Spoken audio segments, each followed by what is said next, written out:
গতকাল আমরা সবাই একসাথে হয়েছিলাম ভাগ্নি উর্মির বাসায়।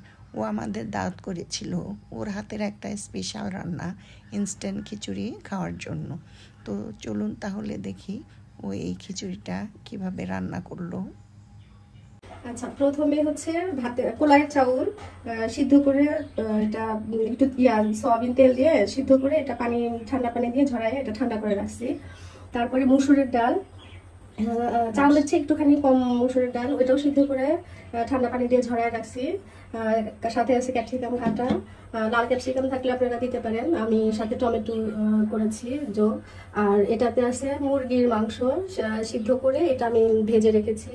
আর চিংড়ি, এখানে 1 কেজি পরিমাণ চিংড়ি আছে, আমি চিংড়িগুলো একটু বড় সাইজ আমি সেজন্য কেটে রেখেছি, আপনারা চাইলে একটা একটা করে দিতে পারেন। এখানে আমি চিংড়িটা শুধু তেল দিয়ে ভেজে রেখেছি, লবণ আর তেল। তার সাথে আছে লবণ, আর এইটা ধনিয়া পাতা তো থাকবেই, শেষে আমি ধনিয়া পাতা অ্যাড করবো, আদা বাটা, রসুন বাটা।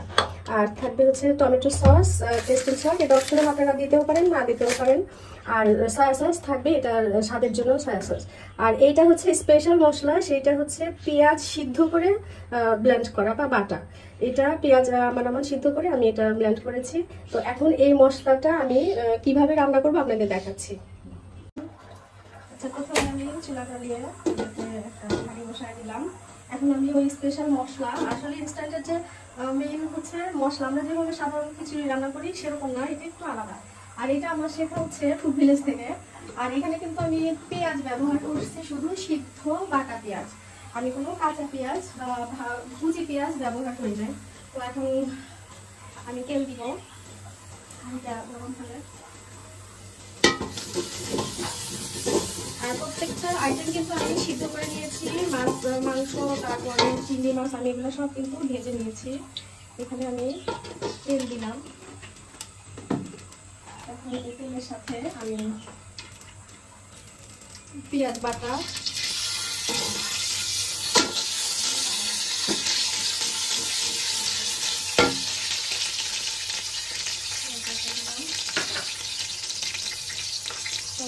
আমি রসুন বাটা দিব,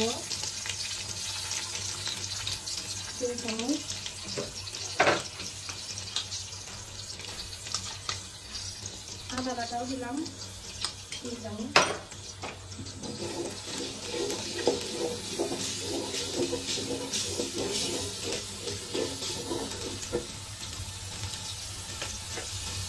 লবণ স্বাদ মতো, আমার মুরগিতে আর চিংড়িতে লবণ দেওয়া আছে, লাগলে আমি আরও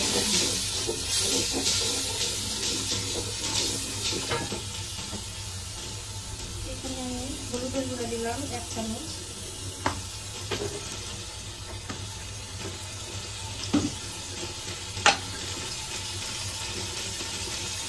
মরিচের গুঁড়াও দিলাম 1 চামচ। আর আমি এখানে কাঁচা মরিচ ব্যবহার করবো সবার শেষে, সেদিন আমি মরিচের গুঁড়াটা কম দিলাম, কারণ অনেকেই আমাদের ছোটো ছোটো বাচ্চারা ঝাল খেতে চায়। আর ছোটো চামচের 2 চামচ ধনিয়া সবের গুঁড়া।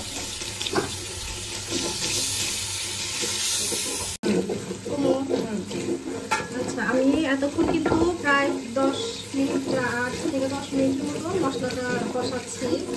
কষাতে কষাতে আমার একটু ডিপ কালার আসছে, আমি আর একটু কষায় আমি মেইন রান্নাতে যাবো। আমি কিন্তু এর ভিতরে খিচুড়িটা ঢেলে দিব না। আচ্ছা, আমি এখন মেইন রান্নাতে এই হাঁড়ি কিন্তু আলাদা দিলাম। এখানে আমি এখন নতুন করে আরেকটু তেল দিব চাউলগুলা ভাজার জন্য। সাথে আমি ফুড ভিলেজের ঘি, এটা অনেক ভালো ফ্লেভারটা। আমি ফুড ভিলেজ যতদিন থেকে ঘি করে তখন থেকেই আমি এটা খাওয়া শুরু করছি এবং অনেক ভালো।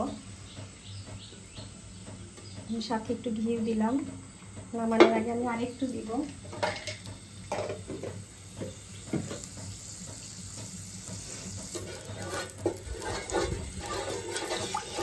এখানে আমি কোনো প্রকারেরই গরম মশলা ব্যবহার করিনি, শুধু আমি হোয়াইট পেপার ব্যবহার করব। তেল গরম হয়েছে, আমি এখন চাউল ভাতগুলো ঢেলে দিতেছি।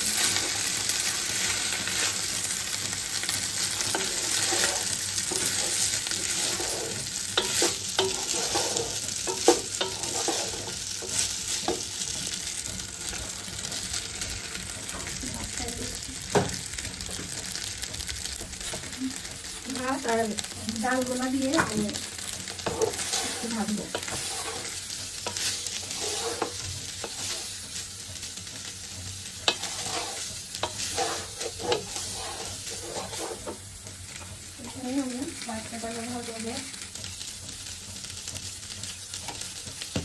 একটু লবণ দিলাম ভাতের সাথে ভিতরে লবণ দিলাম।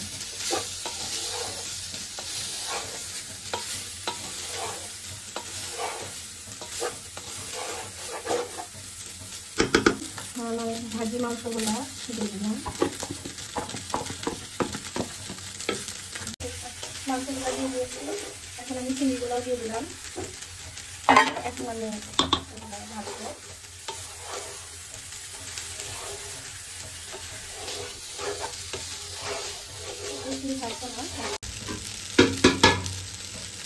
এখন আমি যে মশলাগুলো রান্না করে রেখেছি সেগুলা দিব আর নাড়াচাড়া করবো।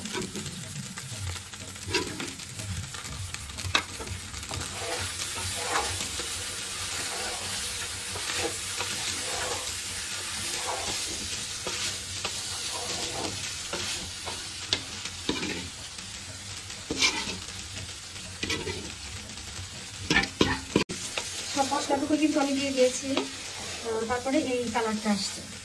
তো এখন আমি এটা ভাজতেই থাকবো আর এতে আমি শুধু অ্যাড করবো ক্যাপসিকাম আর টমেটো।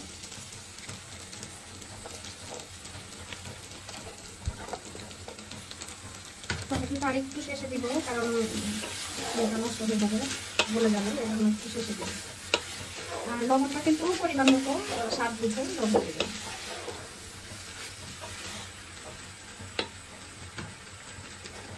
সবগুলো ক্যাপসিকাম দিয়ে দিলাম, দেখতে সুন্দর লাগে, খেতে ভালো।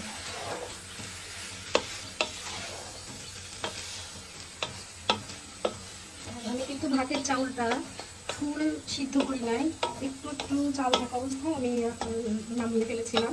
তো এখন এটা দমে দমে সিদ্ধ হয়ে যাবে, ক্যাপসিকাম সহ চাউল সব কিছু।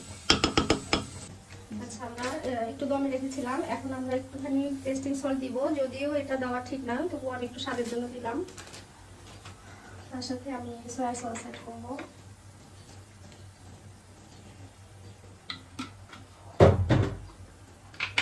আমি মশলার সাথে টমেটো সস দিই নাই, আমি এখন একটু দিলাম, দিয়ে আমি এখন ভালোভাবে নাড়াচাড়া করবো। আর এখন আমি টমেটোগুলা দিয়ে দিলাম, দিয়ে দিলাম। কালারটা কিন্তু খুব সুন্দর আসছে। এই খিচুড়ি খেতে কিছুই লাগে না, শুধু শুধুই খাওয়া যায়, কারণ এর মধ্যে সব আছে, মাংস মাছ সব আছে। বৃষ্টির দিন আজকে খিচুড়িটা খেতে মনে হয় সবার ভালোই লাগবে। বাচ্চারা খুবই পছন্দ করে, বিশেষ করে আমার ছোট খালাতো ভাই নির্ভীক, তার খুব পছন্দের খাবার। আর ব্রুনো, স্পেশালি আমি ব্রুনোর জন্যই করছি। ও প্রায়ই আমার সাথে দেখা হলেই ও বলে যে ইনস্ট্যান্ট কবে খাওয়াবেন, ইনস্ট্যান্ট কবে খাওয়াবেন। তো আজকে ওকে বিশেষভাবে আমি ওকে দাওয়াত দিচ্ছি যে তুই এসে ইনস্ট্যান্ট খাবি।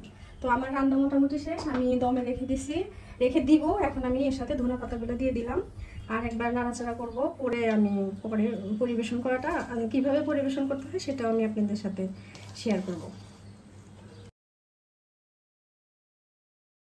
এখন আমরা পরিবেশন করব।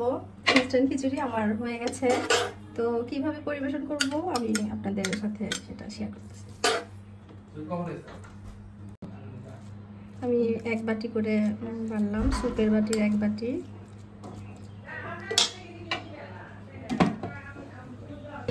পরিষ্কার করে রেখেছি, জাস্ট আমি এইভাবে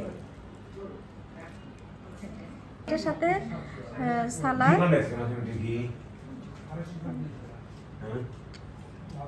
পেঁয়াজ, লেবু। এটা শুধু শুধু খেলেও হবে, হাঁড়ি কাবাব হোক বা গরুর ঝাল কারি হোক, এটা দিয়েও খেলেও মানে যে যার ইচ্ছা মতো খেতে পারবেন। তো ধন্যবাদ। আমার এই খিচুড়ি রান্না করে আবার সবাই খাবেন, খেয়ে বলবেন যে কেমন হয়েছে। স্পেশাল হচ্ছে আজকে খাবার ছিল ইনস্ট্যান্ট ভুনা খিচুড়ি আর হাঁড়ি কাবাব, আর তার সাথে আমি করছি রোস্ট আর পোলাও আছে, সাথে ডিমের কোরমা আছে, আর একটা হচ্ছে মুগের ডাল দিয়ে মুরগির গলা গিলা দিয়ে একটা কম্বিনেশন আছে। ঠিকঠাক মতো টাইম আসলে